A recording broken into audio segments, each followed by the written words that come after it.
Hello everyone. So I'm your Python tutor Urvashi Anand for Skillidity, and I'll be showing you how I normally teach, and this is going to be the demo lecture for you. In this demo lecture, I'll be teaching you what Python is and what are the different data types you can have in Python and where do you use them, and then I'll teach you what are operators, right?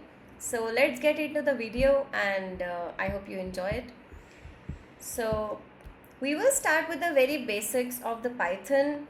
First of all, let me tell you what is Python. Python is a language in which we code it, and then we can talk to the computer. It's a high level language. A high level language means it's a language which humans can understand very nicely, but when we talk to the computer using this language, the computer needs to translate it, then it can understand it. But we can really understand it really nicely because it is made for us to write. That's why it is high level. There's another type of languages in which we usually talk to each other. That's called the human language or the natural language, right? Like English, Hindi, or those languages. These are natural languages. And the language which I am teaching you, which is Python, it is called high level programming language. And like that, you also have C++ or Java. But the Python is the easiest out of those, so that's why I'll be teaching you that. It's very easy for you to learn, so let's start with that. And one more thing, there is another type of language called machine language. Now, like I told you, the natural language is what we speak. The high level language in which we developers or we programmers talk to the computer, but computer doesn't really understand. It needs to translate it to understand. Now, the machine language is that language which is directly in the computer code. Computer can easily understand it. It doesn't need to translate it because it is written in the computer language, but we don't really understand it. And that was the language which was used early in the programming world. When there was no other coding language, we used machine language to do the coding with the computers, and they were supposed to understand it, but it was really hard for us to write the code because it was not understandable by us humans. So that's why we came up with those high level languages, Python, Java, and C++. That was just some history. So let's get into the point now. So the main thing which we are going to talk about right now is the data types. Data types literally means what are the different types of data we can have, isn't it? So what all different types of data do you see on YouTube? I'm not talking about images or the videos. I'm talking about the textual data you can see. So one of the types of data you can see is the integer. You know, when you go to the subscriber count, you can see that the person has 100,000 subscribers, right? So that kind of number is called integer. So our first primary data type is integer. Why am I saying primary? Because you know, like in the colors, we have primary colors: black, white, yellow, blue, red, those ones. And using those, we can make any other color. So these are also primary data types in Python, and using these, we can make other data types also. So we need to understand what are primary data types first, right? So out of those, we have integer. I'll give you some examples like 34, 56. Integer is any number which is a whole number. It can go till negative infinity or positive infinity, and it can be 0, but it is a number which is of this whole big range of whole numbers, right? A whole number is a number which doesn't have a decimal point. I hope you know that.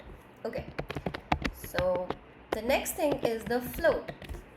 Now the float is another data type in which we have decimal point. Like it can have 4.5 or let's say 34.5. That's our float. I know you call it a decimal number, but stop doing that. Now it is called float. We don't call it decimal number because decimal number has a different definition, I'll tell you, and you will be amazed that that is decimal number. I'll probably just tell you in this video. Okay, so this is called float. Float has a decimal point in it. That's it. Another type is bool. Now, bool means boolean. Boolean, it sounds weird. It just means that it is true or false. So, yeah, you need to focus on this. This is how we write true in Python. This is how we write false in Python. F and T needs to be uppercase. It cannot be lowercase. The lowercase ones are in C++. We are not doing that, right? Okay. So booleans are basically true or false. But when do we see it? Do we see true and false on a website like YouTube or on some blogs like Wikipedia? Not really. You don't see true or false. And even if you see it, that's not this true or false. That is a text. You don't see true or false, which I'm talking about right now. Because these true or false are in the buttons, are used in the buttons. Let's say you go to any video and that video has a like button, or maybe that video has a share button, or maybe that particular person has a subscribe button on his channel.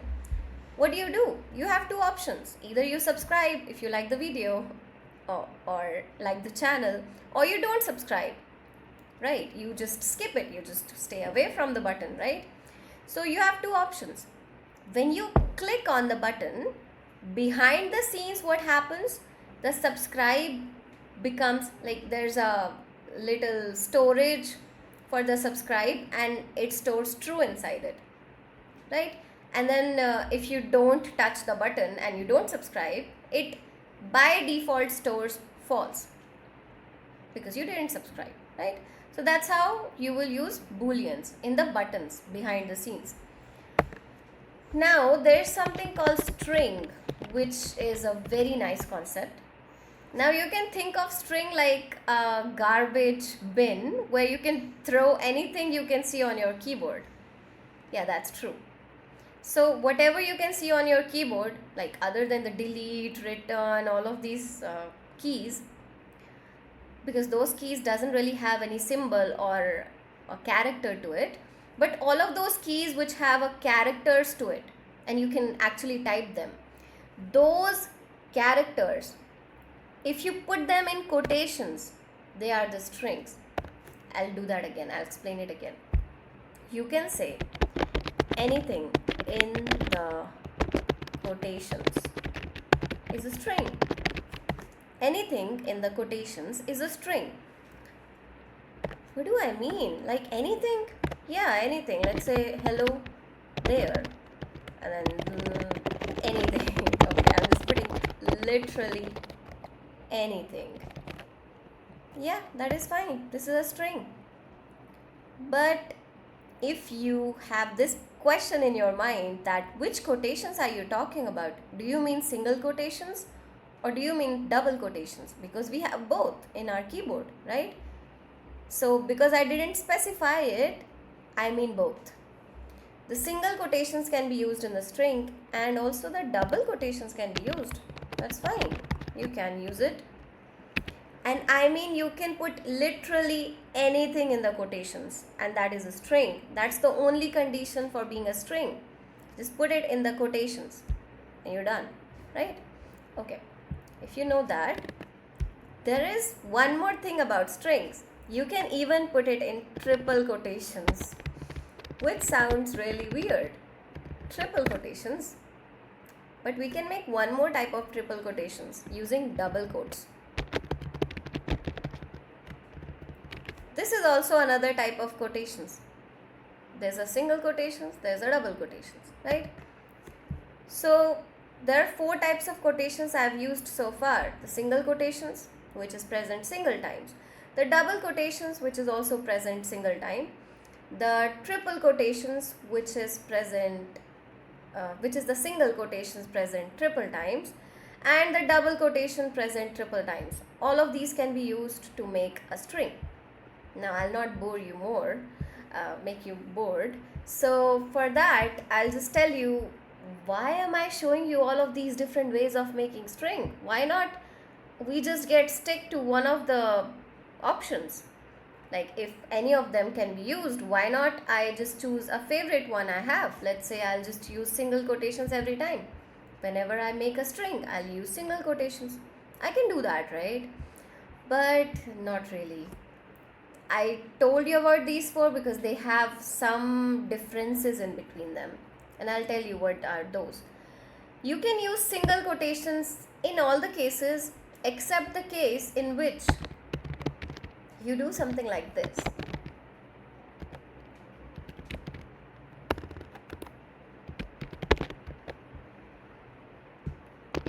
If you have a string like this, hello, it's Father's Day.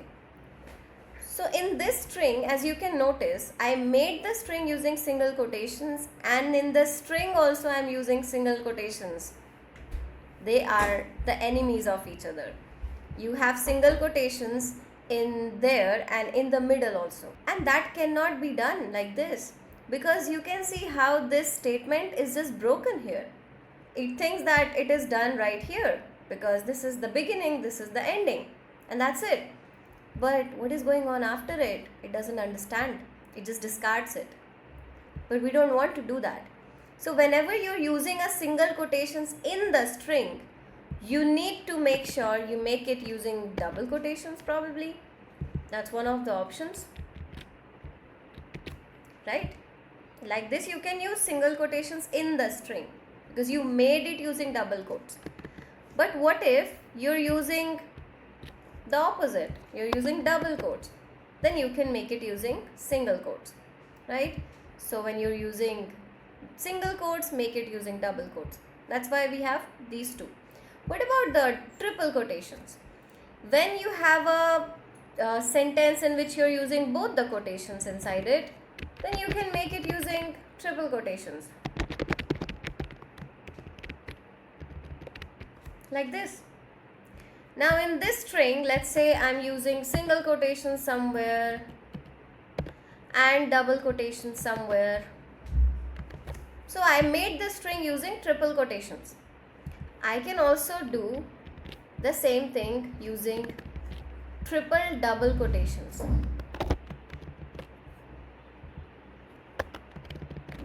Like this. So when I'm using double and single quotations both in the string, I can use triple quotations of this type or triple quotations of this type, any of them to make it. That is one of the use case why I am telling you the triple quotations way of making a string also. But there is one more use case of the triple quotations. Let's say you're not writing a statement, not a sentence, but your string is a paragraph. Isn't that possible? Your string can be a big paragraph containing a lot of lines, but you want it to be one single string, not multiple strings for different lines. To do that, you can use triple quotations.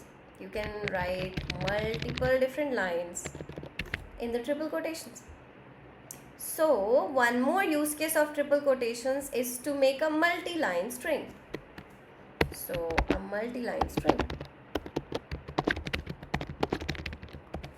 Right? Now I'll tell you what is this I'm doing. This is a comment. This is basically some little notes I'm putting for you. I'll just put this file somewhere if I can, but I hope you understand it, right? This is a comment. This is a single line comment I'm putting for the notes purposes. And you will see programmers usually put it so that other programmers can understand their code. Their code is readable, and maybe if they have some problem in their code, they write that something like this. They write it like fix me, and then write the problem like remove this from the line. So if there is an error and they want to come back to this line to remove the error and correct it, then they write fix me. Or there is something like this, they can do like to do, and they can write. That's the purpose of a comment, right? You can write something that you need to do it later, then you can come back and see what is the to do. and you can write fix me so that you know what you need to fix and you can come later and fix that, right? So that's the different benefits of comments. Now you understand what are strings. That's the fourth kind of data type, the primitive or the primary data type, right, in Python. Okay, now like I told you in the beginning that decimal numbers are not the decimal numbers which we have been studying from the uh, very small age. I also did that. I also knew the decimal number as the decimal point number, like this. I thought this is a decimal number, but it's not. So I'll give you a new definition today. A decimal number. Now let's break it down. Decimal number has a DEC, DEC. DEC means 10, right?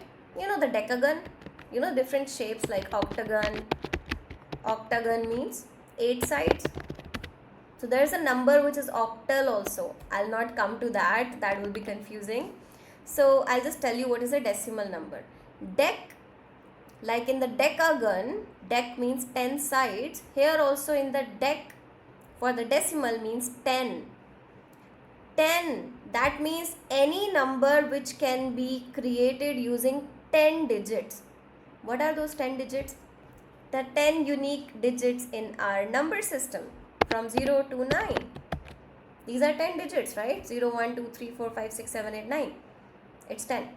So any number which you can make with the combination of these 10 digits is a decimal number.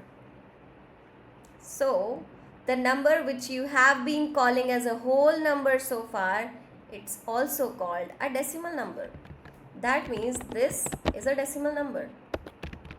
This is also a decimal number because it's being made with the combination of these 10 digits. Any number which you can make with the combination of these unique 10 digits from 0 to 9 is a decimal number. Now you need to forget the definition of the actual decimal number you have been doing, or maybe just remember it for the maths purposes because that's what we call it in our schools, right? So that's it. And the actual decimal number which you knew so far, you can call it as a float now, right? Float is this, right? Do you understand it? I hope you do. So I also told you a new thing today if you didn't know about it. If you know it, then it's pretty good. Okay, so now I'm done telling you about the data types. I think that's it for this lesson. There are some things I want to tell you. I really hope you enjoyed learning with me, first of all. And this was just a little bit of showing you how I teach usually. But if you found it really helpful, or maybe I taught you something new today, so I really invite you to join my full class. And the best thing about it is you can just start with 99 rupees for the first 4 lectures, and you can experience how I teach, how much homework I give you according to your pace, and what all practice questions we do. You can have a look at in how many lessons you can actually do the progress, and look at how we connect with the parents, and they are also connected with all the process of learning with us. And yeah, I hope you book your seat now, and I'll really look forward to seeing you in my class. And that's it. Thank you for today. Have a good day. Bye bye.